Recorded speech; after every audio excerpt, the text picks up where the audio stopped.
bayan, lakas ng sama-samang paghakbang. Ikaw at ako, kasali tayo. Halika na't makinig sa DZUP 60 Tayo na't makinig sa DZUP 60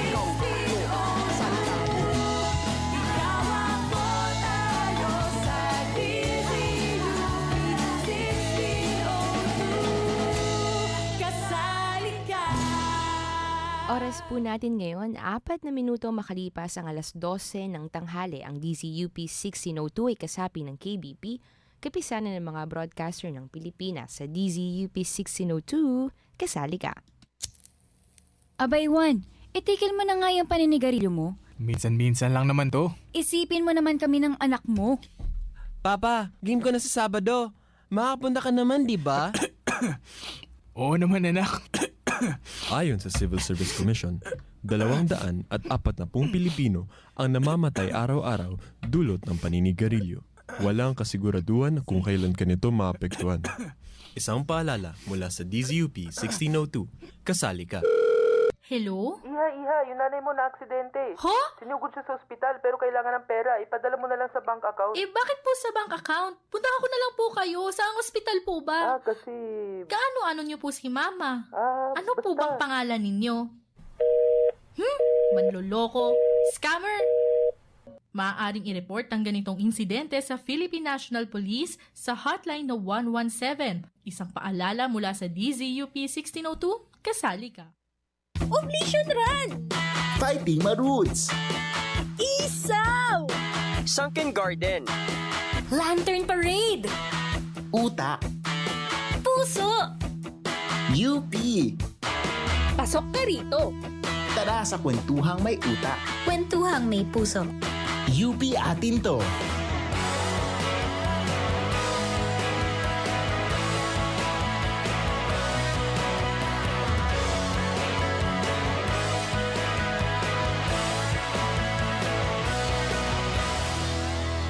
Magandang araw mga kasali, kwentuhang may utak, kwentuhang may puso. Ang hatid po namin sa inyo dito sa programang UP Atin To. Ako po si JJ Malate. Habang kayo po ay kumakain ng inyong tanghalian, pwede po kayong makisali sa ating kwentuhan sa pagsagot ng ating Share Mo Yarn Question of the Day. Para sa iyo, ano ang diwa ng Women's Month? So ipadala po ang inyong mga sagot or comments sa ating comment section ng DZUP Facebook and YouTube Live. Tayo po ay napapakinggan sa DZUP 1602 kHz sa inyong mga radyo, audio streaming sa dzup.org at napapanood sa official Facebook and YouTube channel ng DZUP. Ako po si Cindy Navarrete. Magandang araw sa iyo, Cindy, at magandang araw sa mga nakasubaybay na sa atin sa araw na ito. Batiin muna natin ang ating mga kasamahan. Hello dito, ayan po. na naman, nagra-rap na naman po ako, mga kababayan. Ang ating mga kasamahan dito sa DZUP Studio, Jean. Yes! Oy, Shout Jean. out sa iyo! Jean, personally sa iyo ang shout out na ito.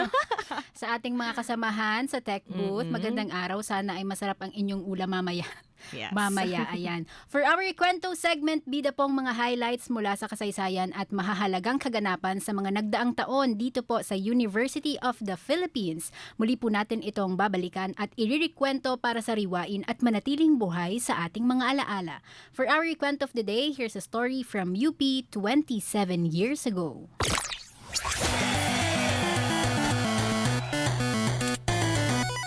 Alam niyo ba mga kasali, noong 1999 nagsimula bilang isang komite ang UP Diliman Gender Office upang tugunan ang mga gender-related concerns sa loob ng Universidad ng Pilipinas Diliman. Itinatag ito bilang tugon sa lumalawak na pangangailangan para sa mas sistematikong pagharap sa mga isyu ng diskriminasyon, karapatan at pagkakapantay-pantay sa campus. Noong 2001, naging ganap itong opisina at pagsapit ng 2003 ay direktang napailalim na sa Office of the Chancellor. Patunay na kinikilala ng pamantasan ang kahalagahan ng gender work sa institusyonal na antas. Sa paglipas naman ng panahon, lumawak ang mandato at saklaw ng UPDGO. Pinangungunahan nito ang implementasyon ng gender mainstreaming sa mga policy at programa ng universidad, pati ang pagsusulong ng gender knowledge at diskurso sa akademya. Kabilang po sa mga inisyatiba nito ang pagsasagawa ng trainings at seminars, pananaliksik at publikasyon, psychosocial at legal counseling, God Focal Point System work at mga programang pang-advokasya.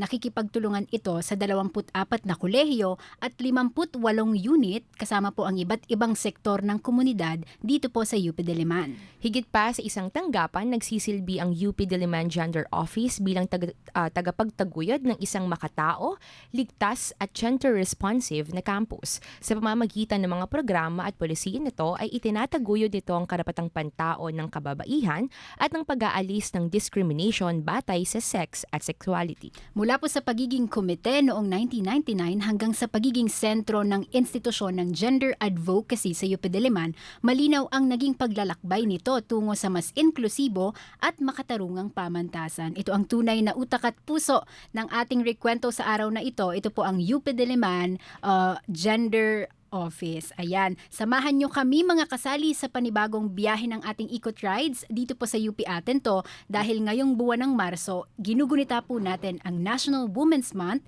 isang pagdiriwang at pag-alaala sa lakas, ambag at patuloy na pakikibaka ng kababaihan sa iba't ibang larangan po ng ating lipunan. Sa Pilipinas, buong buwan ng Marso ang nilaan para sa mga aktibidad at inisyatibang nagsusulong ng gender equality at women's empowerment. Nakaugat ito sa pandaigdig ang paggunita ng International Women's Day tuwing ika-8 ng Marso na isinilang mula sa pagkilos ng kababaihan noong unang bahagi ng ika-20 siglo. At dito po sa loob ng universidad, paano nga ba natin mas nauunawaan ang mga usaping ito at paano nagtatagpo ang konsepto ng kasarian at ang konkretong karanasan ng kababaihan sa ating lipunan? At para sa bagong biyahe ng ating Ikot Rides, ang stopover natin sa episode na ito ay ang Kasarian Gender Studies Program ng UP Baguio. Ito ay program ng UP Baguio na nagtataguyod ng gender equality sa pamamagitan ng pananaliksik, advokasya, networking at publikasyon. Nakadoon ito sa pantay na karapatan at pagtrato sa iba't ibang kasarian na naglilingkod sa komunidad ng Baguio at Cordillera.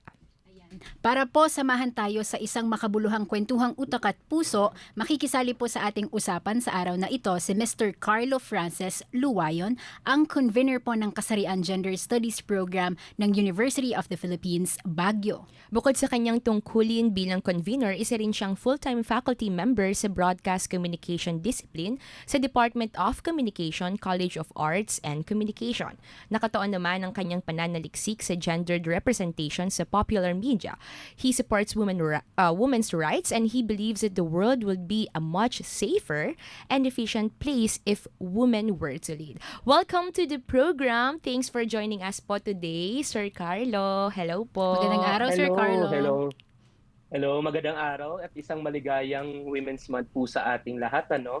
Ayan, so excited to be here and kami ba yung pinakauna, yung UP Baguio, sa inyong programa? Opo, ngayong buwan ng Marso, Mr. Carlo, ang UP Baguio ang aming kauna-unahang inimbitahan para sa aming mga episode this March for Women's Month. Thank you very much for joining us today. Siguro simulan natin, Sir Carlo, ang ating kwentuhang utak at puso. Let's talk about the program itself. Let's get to know muna the program behind all this work para mas makilala din ang ating mga tagapakinig ang programang inyong kinakatawan. Pwede niyo po bang ibahagi kung ano yung pinakapuso at yung direksyon ng Kasarian ng Gender Studies Program ng UP Baguio, sir? Ayan, ano, so ang Kasarian ay nag-umpisa siya noong 1994 bilang isang ano lang siya actually, isang committee lang siya ng Cordillera Study Center noong 1994. Tapos, under pa kasi yung Kasarian noon sa UP Diliman, so UP College Baguio pa siya noon. So in terms of its history, nag-umpisa talaga siya bilang isang parte ng Cordillera Study Center, and then nung naging autonomous unit na si UP Baguio, ay nailipat na rin ng university program. Na ang Kasarian na ang siyang namumuno sa pagsulong sa mga gender mainstreaming efforts ng UP Baguio, and aside from that, of course, ang ugat kasi ng Kasarian ay research Opo. So nangunguna din si kasarian sa women's research, lalo na dito sa Cordillera, na kung saan ay pinapalibutan tayo ng indigenous Opo. communities. Mm-mm. Kaya ayun. And aside from that, of course, is sinisiguro din ni kasarian na nasusunod din ang bawat God mandates na isinasa batas ng Opo. gobyerno. At syempre, of course, extension activities na naglalayon na maisulong talaga ang gender equality and women empowerment sa hindi lang dito sa Baguio kung hindi sa buong Cordillera. So yun, medyo ang focus niya talaga at kung iisipin natin ang utak at puso ng kasarian ay ang advokasya sa pagkakapantay ng kasarian at syempre ang paglalayon na sana mas maging maayos at mas maging produktibo ang women empowerment or gender empowerment in general sa buong Pilipinas. Ayun. Opo, 32 years, Sir Carlo. It has been around since... Ay wow, nabilang Opo. niyo agad. Since 1994. And ang ganda nung kwento, sir, na it started from a group of... Tama, sir, it started from a group of faculty in the social sciences na gustong Yes. i-push yung conversation on gender forward. And over the time, Cindy, nag-expand na yung kanilang work. So from kanina Yes. nababanggit ni Sir Carlo, from research and discussions, naging siya, yung naging forum, naging advocacy, and even collaborations with the communities Yes. in Baguio and the Cordillera. Ayan, siguro maganda rin pong pag-usapan natin yung mga major programs or projects po na isinusulong ng UP Baguio Kasarian Gender Studies Program. Baka pwede po natin yun ma-explain. Okay. Ayan, so isa siguro sa mga pinaka-pangunahing programa ng kasarian is its gender sensitivity orientations. Unfortunately kasi sa panahon natin ngayon, hindi pa rin talaga gender inclusive and gender responsive yung ating mga kawani sa gobyerno at syempre yung ating mga sangka-estudyantehan. So isa sa mga pangunahing layunin ng kasarian ay makapag-foster ng safe spaces. Therefore, ginagawa natin ang gender sensitivity orientation sa every freshman na papasok ng UP Baguio. And sa mga empleyado din, sa mga bagong faculty, sa mga bagong administrative staff, and even po yung ating mga security personnel, yung ating mga construction workers, lahat po ng kawani at mga empleyado na nagkakaroon ng engagement sa UP Baguio ay isinasalang-alang po natin sa gender sensitivity orientation alongside po ito ng Office of Anti-Sexual Harassment. So ayan po, nagtatandem po ang dalawang opisina para mag-discuss kung ano nga ba ang tamang ways para maging gender inclusive po tayo dito sa ating pananalita, sa ating gawa at syempre sa ating mga ginagawang aktibidades din at programa dito sa universidad. So ayun, isa sa yung gender sensitivity orientation and syempre ang pagsusulong sa iba't ibang mga programa na may kinalaman sa gender equality, women empowerment, and other activities na nagpo-promote ng safe spaces talaga dito sa ating universidad. So yan ang isa sa mga pangunahing programa ng kasarian. And aside from that, siguro we also conduct consultations with the administration on certain policies na pwedeng iangat sa university level. Kasi hindi na pwede sa panahon natin ngayon yung mga ganyang inclusivity talaga dapat ang yung isinusulong natin sa panahon ngayon, 'di ba? Marami pa ring mga komento. Correct. Nakita naman natin, 'di ba? Nakita natin sa mga social media yung komento ng mga public officials natin. So sana yung mga ganyang komento hindi na siya maging karanasan ng mga estudyante at constituents ng UP Baguio. Yun. Ayun po, kasi kahit na parang palagi naman natin siyang pinag-aaralan, nire-recall sa mga tao, 'di ba? Yes. May mga tao pa rin po talagang ganun. Kaya ang ganda din po ng project nyo about gender sensitivity, sensitive orientation, no, na na-orient natin yung mga staff, yung mga bagong yung mga bagong personnel, 'di ba? At lahat talaga ng kawani. Opo. So the program really tries to bring this conversation sa everyday campus life. Ang ganda nun, Sir Carlo. Na it goes... At saka let me add na lang din, every 3 years dapat ang isang estudyante or kawani ay nagre-renew yung term namin or bumabalik sa gender sensitivity orientations kasi every year Yes. nadadagdagan yung mga sensitivities na kailangan malaman ng bawat kawani at estudyante. Opo, mas lumalawak din kasi yung usapin tungkol Oo. sa gender Yes. equality and sa mga hamon din na kinakaharap ng usaping ito. Nababanggit natin, sir, kasi yung programa, yung kasarian, it plays an important role in promoting awareness on gender issues, lalo na po sa UP Baguio. But if we look beyond the university setting, ano po, Sir Carlo, yung kahalagahan ng gender studies sa konteksto naman ng Pilipinas? Papaano nagiging mahalagang bahagi yung usapin ng kababaihan dito? Okay. So, una siguro, lagi nating intindihin na bawat tao dito sa mundo ay may kasarian. Kaya bilang isang komunidad, kailangan nating malaman kung ano nga ba ang role ng kasarian sa community building, sa success ng nation, kasi nagkakaroon siya ng malaking pagpapahalaga eh.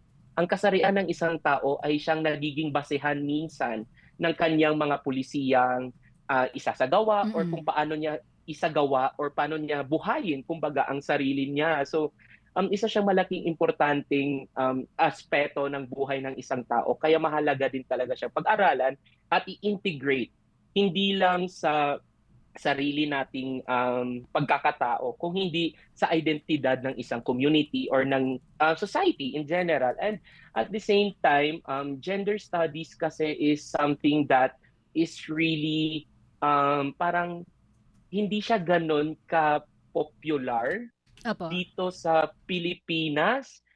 'Di ba, parang hindi siya sikat na direction. Kung ikaw ay isang mag-aaral or kung ikaw ay isang new employee, parang ang hirap niyang anuhin kasi parang pangbabae lang siya or pangbakla lang siya na direction. Hindi dapat ganun eh. Kasi inclusive naman ang gender studies. It's so counterproductive to think of gender studies as for women and LGBT lang. Hindi eh, para siya sa lahat. And kaya kailangan siyang pag-aralan at kailangan siyang pagtuunan ng pansin kasi it will really help shape societies if we are much more gender conscious or gender sensitive. Kaya ayun. Opo, dito Yun ba? Opo, tama sir. Dito sa atin sa University of the Philippines, we're very open, we're very progressive yung ating mga spaces para pag-usapan yung gender and yung kasarian. Pero siguro let's talk about yung mas malawak na lipunan. Meron pa din sir, nababanggit ninyo, meron pa ding stereotype na umiikot kapag pinag-uusapan pa rin yung gender studies talaga. Yes. Of course, yung stereotypes, unfortunately, isa yan sa mga bagay na consistent. Hindi lang sa media, kung hindi sa ating society in general. Siguro kasi kailangan din nating aralin kung ano yung naging kasaysayan natin. Kasi syempre, because of colonization, nagkaroon tayo ng very machismo na mindset patungkol sa ating society. So therefore, itong mga stereotypes na ito, ay hindi lang siya isang beses or isang araw nangyari, kung hindi isa siyang systemic na issue and it took generations for these stereotypes to manifest. Kaya hanggang ngayon, 'di ba, imaginein mo, even our public officials, they say misogynistic remarks, sexist remarks are still rampant, even from our relatives, 'di ba, yung mga kamag-anak natin. Nandyan pa rin yung stereotypes eh. And the thing about stereotypes is that it is something that para siyang virus na kumakalat siya ng kumakalat and unknowingly na i-embody natin siya. Yes. Kahit ako rin naman, nakakahawa siya. And kahit ako rin naman, may mga certain times din naman na naglilin ako towards stereotypes because I don't know how to describe certain things. I mean, lahat tayo biktima tayo and nagiging perpetrators of stereotypes at some point. 'Di ba? Na unknowingly tayo rin pala ay nagbe-breed or tayo rin pala ay nagto-tolerate ng mga stereotypes na ito. Kaya siguro consciousness na lang din within ourselves to correct Yeah. Kasi wala namang perpekto sa Yeah. mundo, Mm-mm. di ba? Tama. Kaya ayun. Napakahalagang punto yun, Sir Carlo, na yung gender studies, it's not about dividing people, pero it's about helping Yes. us better understand kung papaano nagwo-work yung society and kung papaano din makaka-create tayo ng more inclusive spaces for everyone. Kasi tama nga, yung ilan sa mga misconception or yun nga, yung palaging sinasabi kapag sinasabi natin gender studies, Sir Carlo, no, madalas marinig natin it's being anti-men, di ba? O kaya naman Yes. para lang siya sa mga kababaihan or sa LGBTQ+ community. Pero mga kasali, mas malalim yung pagtingin natin doon, mas malawak yung saklaw ng gender studies and nakatuon sa pag-unawa din talaga ng struktura natin sa lipunan. At saka ang ganda rin Tsaka, Go ahead, yes, sir. continue. Hindi, tsaka I would just like to add din na the beauty of gender studies is it's intersectional eh. Correct. Hindi lang siya limitado sa social sciences or sa humanities. And siguro ang kailangan lang din nating alalahanin kapag nagko-conduct tayo ng gender studies is alam mo rin yung positionality mo towards the research, 'di ba?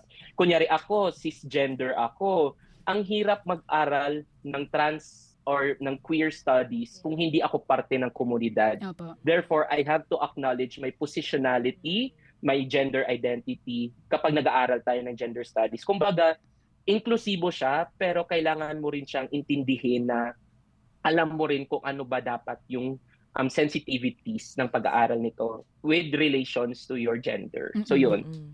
Ang ganda rin pong punto nung nauna yung sinabi, sir, no, na kailangan din natin ng self-awareness talaga. Yes. Kasi nga may mga bagay pa tayong minsan, 'di ba, di tayo aware or conscious enough na meron pala tayong nasasabi against sa mga tao. So pwede rin po tayong dumako pa sa para mas palalimin pa po ito, no. Based on your experience po as a scholar and practitioner po of gender studies, ano-ano naman po yung mga karaniwang napasadahan nyo na po kanina, no, yung mga misconception tungkol po sa larangan na ito na madalas nyo pong naririnig. And bakit po kaya nabubuo yung mga maling paniniwala na ito po?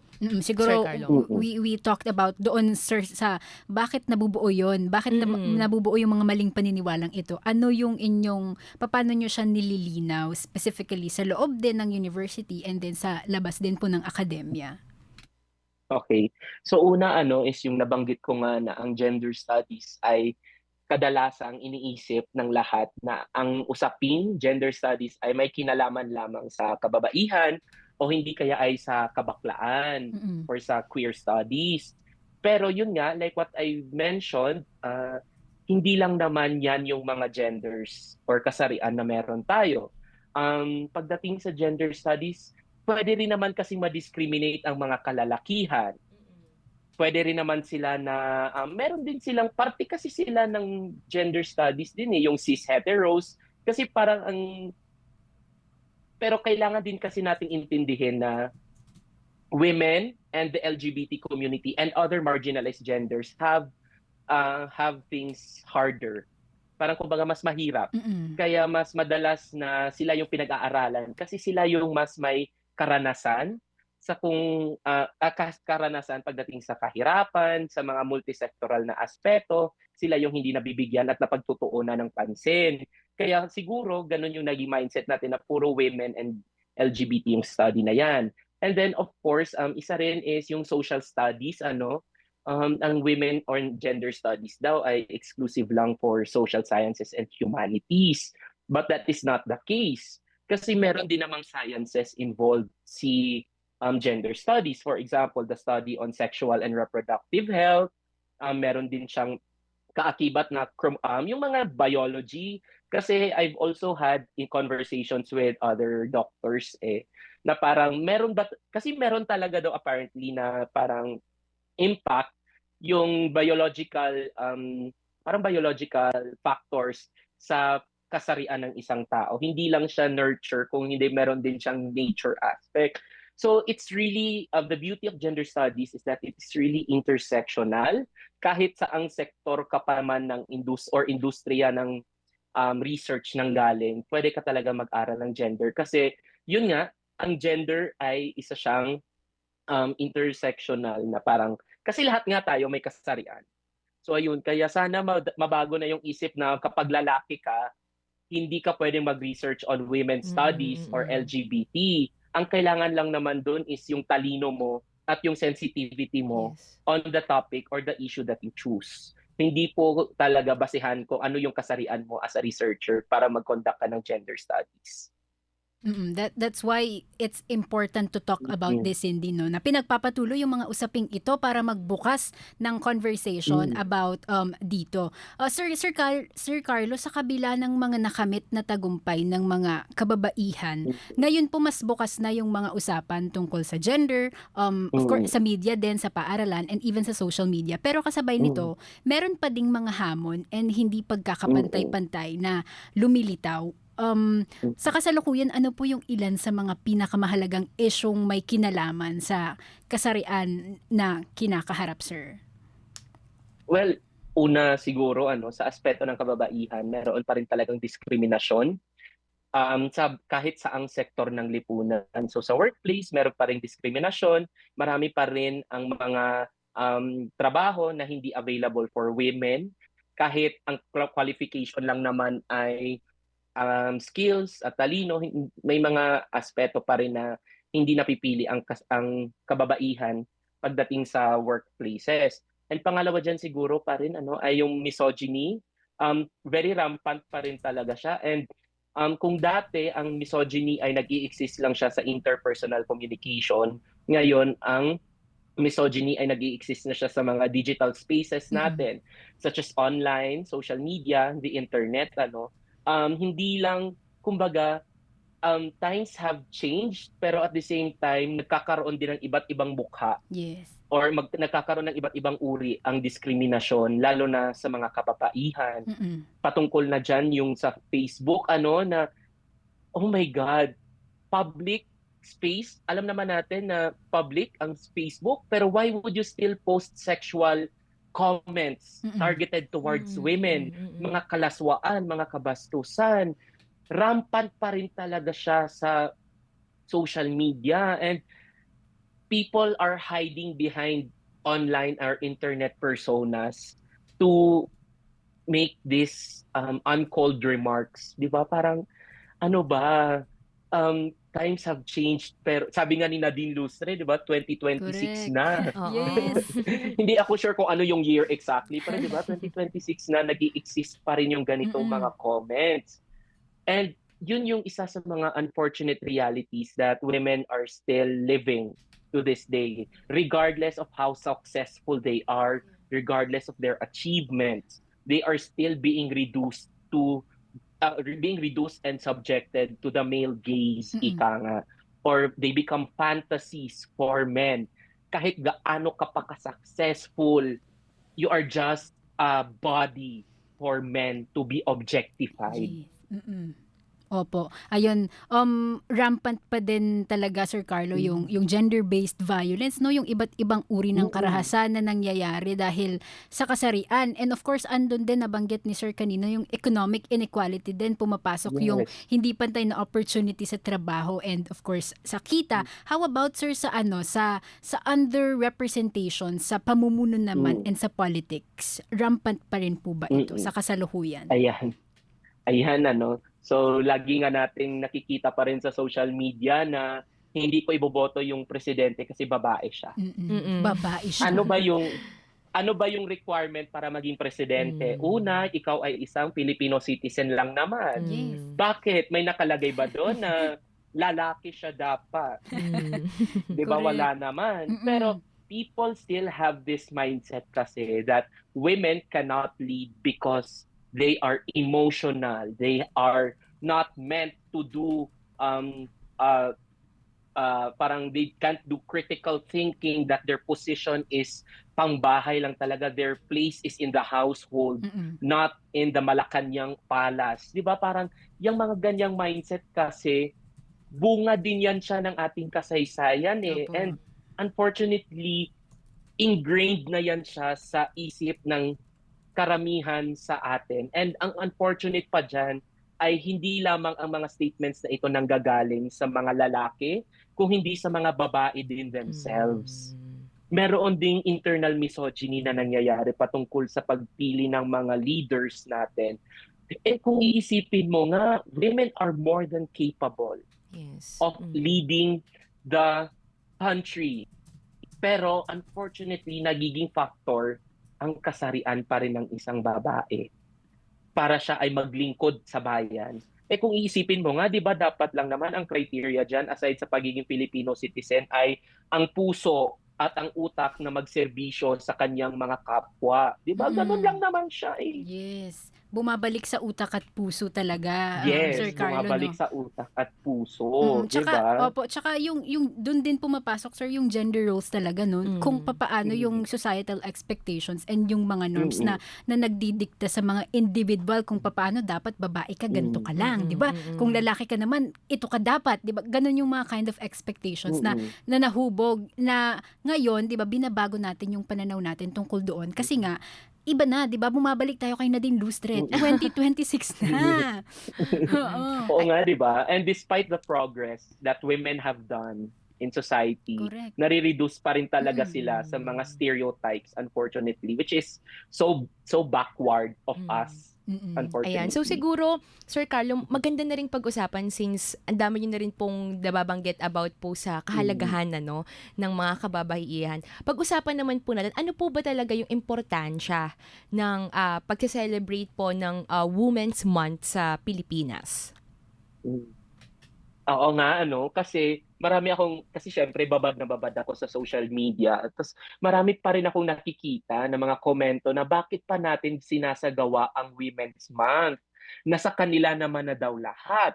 They are able to do things daw, ganito, ganyan. Pero hindi ganun yung purpose ng Women's Month eh. Kasi hanggat may isang babae na nadidiskrimina dahil sa kanyang kasarian o dahil sa kanyang pagkatao, hindi siya makakuha ng trabaho kasi babae siya, hindi siya makakuha ng certain rights, maternity leave, ganyan, kasi babae siya, kailangan dating isagawa pa rin ang Women's Month. Kasi una, ito ang isang buwan lang naman yung hinihingi ng mga kababaihan na para isulong ang kanilang mga advokasya, ang gender equality, ang mga karapatan ng kababaihan. Isang buwan lang yan. Ipagdadamot pa ba natin sa kanila? 'Di ba? Parang this is the only month, this is the month where their advocacies, their rights are being forwarded, and dito natin mini-mainstream yung mga causes nila. So we really have to continue celebrating Women's Month because there are still women who experience a lot of things just because of their gender or just because of their identities, kumbaga. Hanggat may isang babae talagang nadidiskrimina pa rin, hindi pwedeng itigil ang Women's Month. Tsaka parang Diyos ko, ang naman natin masyado, 'di ba? Parang ang negative naman natin masyado sa Women's Month, lalo na sa social media na parang ay nako. So yun, kaya kailangan natin talaga siyang i-celebrate lagi. Comments like these on social media reminds us why we celebrate Women's Month to begin with. Opo, pagkakataon yun para patuloy nating palalimin ang discourses tungkol sa mga karapatan and of course sa papel ng mga kababaihan sa lipunan. Kasi tama Sir Carlo, no, yung Women's Month sa Pilipinas, intersection din siya ng yung history ng women and then even the yung policy and activism na nagmula doon sa karapatang bumoto, 'di ba, noong early 1930s hanggang sa gender equality laws ngayon. Tuloy-tuloy pa rin yung paglaban and pag-unlad talaga ng mga usaping ito. Siguro follow up lang Sir Carlos, sa tingin po ninyo papaano nakakatulong yung paggunita ng Women's Month para mas mapalalim yung pag-unawa ng mga ganito sa publiko po sa usapin ng gender equality? Okay. So nakakatulong syempre ang Women's Month kasi sa buwan na ito inaalala natin yung kasaysayan syempre ng women's rights such as yung suffrage, yung Magna Carta for Women, and aside sa pag-alala ine-explore din natin yung mga ways moving forward siguro na para bang okay, this is what we have right now. What else could we do in order to improve the current situation and the current state of women in our society? Hindi lang siya pagbabalik tanaw, kung hindi pagtatanaw din sa magiging future ng women, kasi nagbabago din kasi ang society natin eh. So it is also important that Women's Month should be celebrated in order for us to understand what else could we do in the present and in the future. So yun po yung nakikita kong parang way kung bakit kailangan pa natin siya i-celebrate. And at the same time din, siguro din kasi ngayong Women's Month din, mas lumalawak na rin yung definition natin on women. 'Di ba? We believe that trans women are women. 'Di ba? And isa sila sa mga marginalized na sektor ng kababaihan na wala pa ring karapatan hanggang ngayon. So itong Women's Month na ito ay hindi lamang siya pagbalik tanaw, kung hindi pag-acknowledge na rin ng improvements ng kababaihan sa ating society. So ayan. Opo, napakaganda ng puntong iyon, sir, na nagbabago ang ating society. So we have to continue fighting and talking about, 'di ba, itong mga usapin tungkol sa kasarian at sa kababaihan. Siguro we'll just have a short break. Ang ganda ng ating kwentuhang utak at puso with Sir Carlo Francis Luwayo, no. Sa ating pagbabalik po mga kasali, ipagpapatuloy natin ang ating kwentuhan. Kasama pa rin po si Mr. Carlo Francis Luwayon, ang convener po ng Kasarian Gender Studies Program mula po sa UP Baguio. Oy, binabati natin ang mga nakikinig sa atin ngayon dyan po sa UP Baguio. Maraming salamat po. Yes. Maaari po kayong magpadala ng inyong mga comments and questions, shout out or greetings po sa ating comment section ng DZUP Facebook and YouTube Live. Ito pa rin po ang UP Atin To, kwentuhang may utak, kwentuhang may puso. Sa DZUP 1602, kasali ka.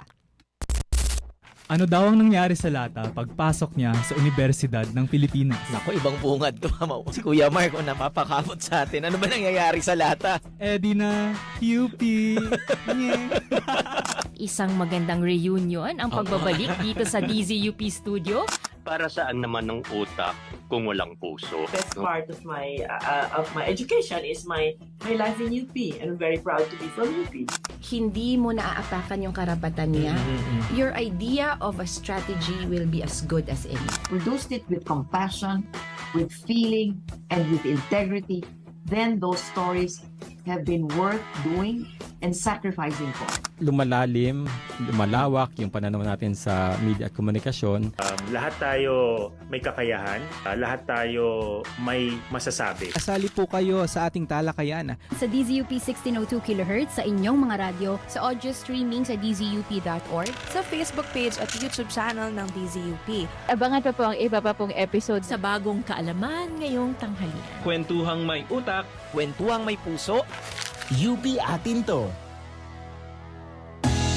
Halika na makinig sa DZUP 1602. Tayo na makinig sa DZUP 1602. Ikaw ako, tayo sa DZUP 1602. Kasali ka. Anak ko, ano po nangyari, sir? Drunk driving ho, misis. Pero hindi umiinom ng alak ang anak ko. Pero yung nakabangga ho, oo. Drunk driving at distracted driving ang mga pangunahing sanhi ng aksidente sa daan. Huwag magmaneho ng lasing, inaantok o nagte-text. Isang paalala mula sa DZUP 1602. Kasali ka. Good morning, sir! Ma'am, can I take your order po? Sir, ako na po maglilinis niyan. Nahatid ko na po si Junior sa school. Silang madalas na nagpapadali ng ating mga buhay ay sila ring nakakalimutan nating mapasalamatan. Maraming salamat po! Isang paalala mula sa DZUP 1602, kasali ka. Pasok ka rito! Tara sa kwentuhang may utak. Kwentuhang may puso. UP Atin To.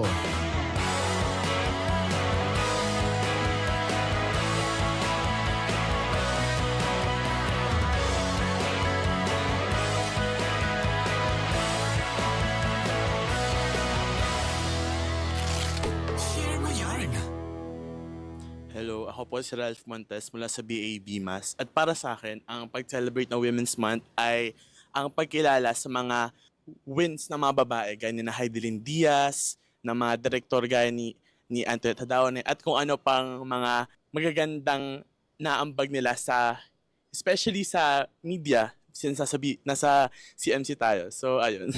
Pinagdidiriwang na ang mga kababaihan ay napakalaki ng kontribusyon sa buhay. Kasi kung ano yung kayang gawin ng lalaki, kaya rin naman natin gawin. Ako po si Maria Teresa M. Riamon, Admin Aid 3 dito sa DCUP.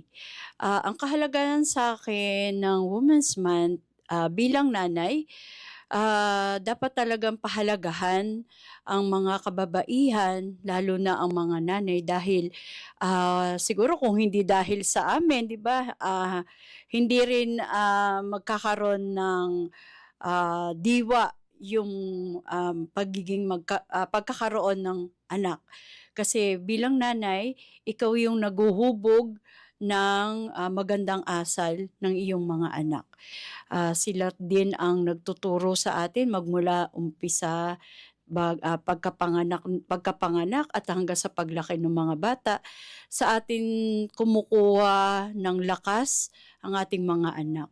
Kaya napaka-importante talaga ng Women's Month, lalo na para i-celebrate din ito ng mga nanay at kababae. Ako po si Dawson mula sa BA Journalism, at ang diwa ng pag-celebrate ng Women's Month ay yung pagkilala sa mga danas na kinakayap ng mga kababaihan ngayong buwan, lalo na alam natin na tayo ay nasa isang patriarchal society. So pag yung mere fact that we're acknowledging yung kanilang mga pinagdadaanan is siguro a big thing na kailangan natin i-keep in mind. Nanette Cinco from OCS SRE. Mahalagang sineselebrate natin ang National Women's Month para ipakita ang kahalagahan ng mga kababaihan, ma-empower ang mga kababaihan, at makita na iba ang babae dahil dapat tayong bigyan ng kahalagahan, pagpapahalaga, at hindi tayo ituring na babae lang. Ako si Gina Villegas, Administrative Officer dito sa College of Mass Communication. Sa akin, ang pagse-celebrate ng Women's Month, sa akin napakahalaga nito para sa ating mga kababaihan.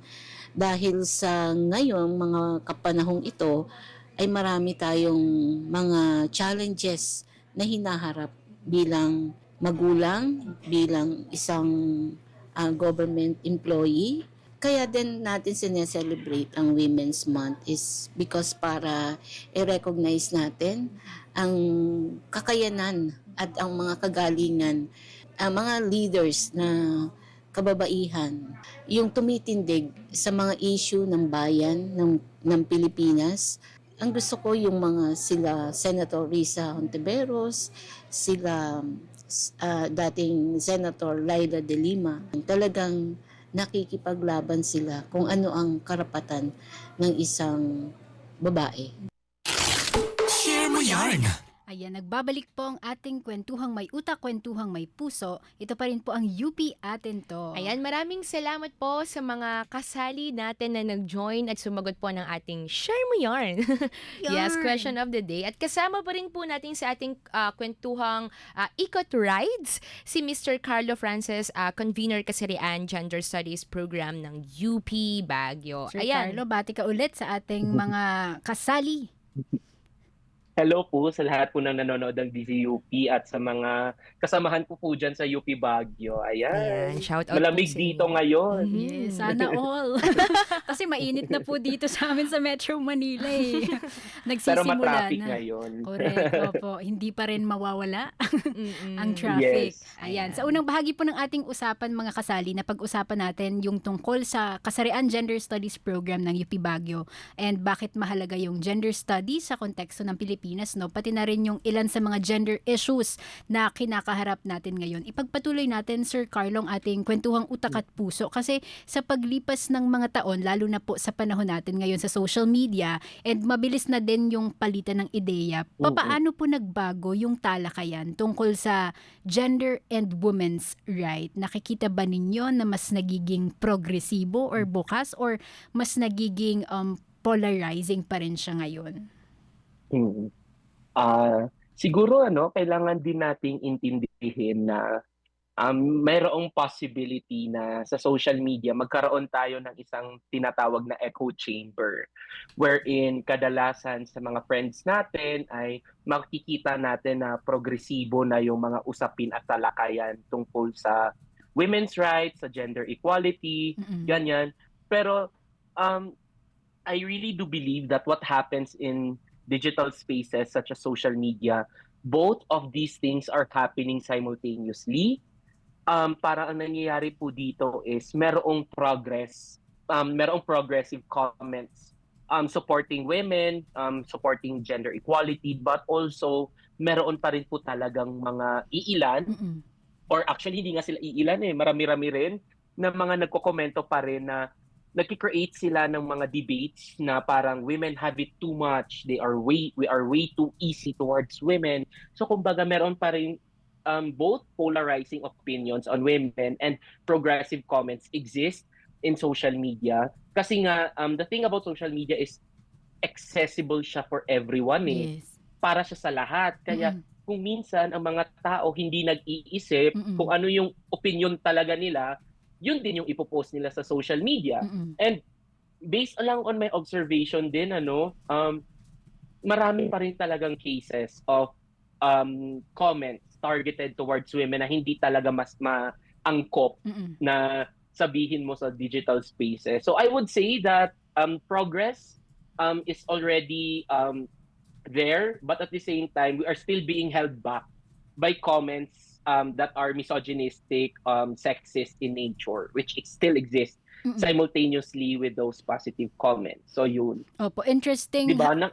Opo, interesting, Sir Carlo. Nakakalungkot. Yes, opo. Interesting how social media has opened up spaces for these conversations. Pero at the same time, mas nagiging complicated din minsan ang discourse because of different perspective and reaction online. Siguro one example, actually magandang example din nito, yung recent issue, di ba, involving a public official who made remarks about celebrity. Nakikita natin na kung paano yung social media quickly becomes a space for people to call out, diba, these comments na they see as sexist or inappropriate. And in that way, nakita natin how itong mga social media, yung digital platforms, can help amplify conversations like this, diba, about gender respect and accountability. Mas nagiging powerful yung conversation kasi marami yung marami yung nagbabanggaan ng mga discourses about it, but at the same time nagki-create talaga siya ng space for people to talk about. Ayan. And naniniwala rin po tayo na to really advocate po yung rights ng mga kababaihan. Syempre, we need each other's help po, no? Dahil ito ay shared responsibility. So ngayon, pag-usapan naman po natin, ano naman po yung mga role o papel po ng mga institution, paaralan, government po sa pagsulong po ng gender equality, Sir Carlo? Ayan, So susugan ko lang yung nabanggit ninyo kanina patungkol dun sa recent issue, 'di ba? And dun mo talaga marirealize na marami pang tao ang kailangan parang kailangan mo silang turuan kung paano ba umasta ng tama. Even sa the social people who media. pass the law. 'Di ba? That's so unbecoming of him as a public official. May pinag-aralan siya. Exactly. Siya pa yung pumasa nung Quezon City Ordinance on Safe Spaces. 'Di ba? Siya yung isa sa mga pumasa at umupo doon. Pero unfortunately, gumagawa pa rin siya ng mga ganyang comments towards women. And these instances are the reasons why we still need institutions and universities that educate our students, our constituents, or every member of society kung ano nga ba ang gender equality and women empowerment. Kasi hanggang ngayon nakakaranas pa rin talaga ng diskriminasyon ang mga kababaihan and hindi siya nasusolusyonan agad. It takes time. Kaya kailangan nating i-remind ang mga tao patungkol sa mga ito. Kaya ang mga institutions na ito, like for example, UP is an institution doing a great job reinforcing gender equality in our in our spaces dito sa universidad. Pero kailangan rin natin kasing mag-reach out sa labas ng campus, sa university, wherein the threats and the discourses towards women are much more different. Mas totoo yung realidad ng mga tao sa labas ng campus natin. And as an institution, we also have to reach out to them kasi no woman should be left behind in Yes. terms of progress. Opo, hindi lang ito responsibilidad ng isang sektor, 'di ba? Kailangan ng tulong ng mga institution, ng paaralan, ng government specifically, no, para tuloy-tuloy na maisulong yung gender equality sa ating lipunan. Ika nga isa itong collective effort that everyone should work on. Yes. Napakayaman ng ating talakayan, Sir Carlo, ngayong araw, mula doon sa kasaysayan ng pakikibakan ng kababaihan hanggang sa mga usapin po ng gender equality sa kasalukuyan. Marami ring bagong pagdinilay siguro para sa ating mga tagapakinig, no. Anong mensahe ninyo, Sir Carlo, ang nais ninyong iwan sa ating mga listeners, ating mga tagapakinig tungkol po sa kasarian at kababaihan ngayong Women's Month, ngayong we're celebrating this Women's Month po? Ayan, ang isa siguro sa mensaheng gusto kong i-impart sa ating mga tagapagpanood is ang pagiging disenteng tao po ay hindi po yan siya inaayon sa ating personal perception. Ito po ay bare minimum. Ang pagiging desente sa tao ay kailangan gawin hindi lamang po sa personal spaces po, kung hindi maging sa digital spaces. Wala na po kasi tayo sa panahon ngayon na kung ano po yung naiisip natin or kung ano po yung mga stereotypes patungkol sa isang kasarian ay pwede po natin siyang i-air out ngayon. We live in a much more dangerous times. Therefore, we should be sensitive with how we act, how we talk, and how we behave towards other genders, especially women. Kaya mahalaga po talaga na maging sensitibo tayo sa lahat ng panahon. Tapos, syempre, ang babae po ay kasama po natin silang tao, hindi po sila mga bagay na pwede nating i-objectify, pwede natin silang i-sexualize. So ayun, yun lang po. Sana ngayong Women's Month, sana mas maging sensitive tayo sa bawat isa sa atin. Yun lang, kasi basic. Yun. Ayan, napakaganda po nun, Sir Carlo, no? It's really important to be sensitive and sana maprotektahan din natin yung isa't isa from this. Sana hindi lang every March ginugunita yung yung contribution and pinag-uusapan yung mga isyong pangkababaihan at kasarian. Sana araw-araw natin itong isulong, no, para maging progresibo ang mga usapin tungkol dito. At saka sana hindi natin kailangan ipakiusapan na please be kind, please be gentle, di ba? Ganon. Sabi nga ni Sir Carlo, bare minimum na yun, di ba? Exactly. Ayan. So, Sir Carlo, this Women's Month, no, ano po yung mga naka-line up naman na events na pinangungunahan po ng UP Baguio Kasarian Gender Studies Program na pwede pong abangan ng ating mga viewers and listeners. So, let's invite po our UP community and our mga kasali and how can they join these events po, Sir Carlo? Okay po, sa ating mga constituents po sa UP Baguio, magkakaroon po tayo ngayong buwan ng mga activities such as magkakaroon po tayo ng film showing. Ang film showing po natin ay patungkol sa isang trans woman. So, isinusulong po ng film showing na ito na magkaroon tayo ng mga diskurso patungkol sa mga trans women at paano pa natin gagawing mas inclusive ang UP Baguio for trans women and other non-conforming individuals. And meron din po tayong exhibit sa Darnay po Art Studio. Kasama po natin ang Fine Arts Program on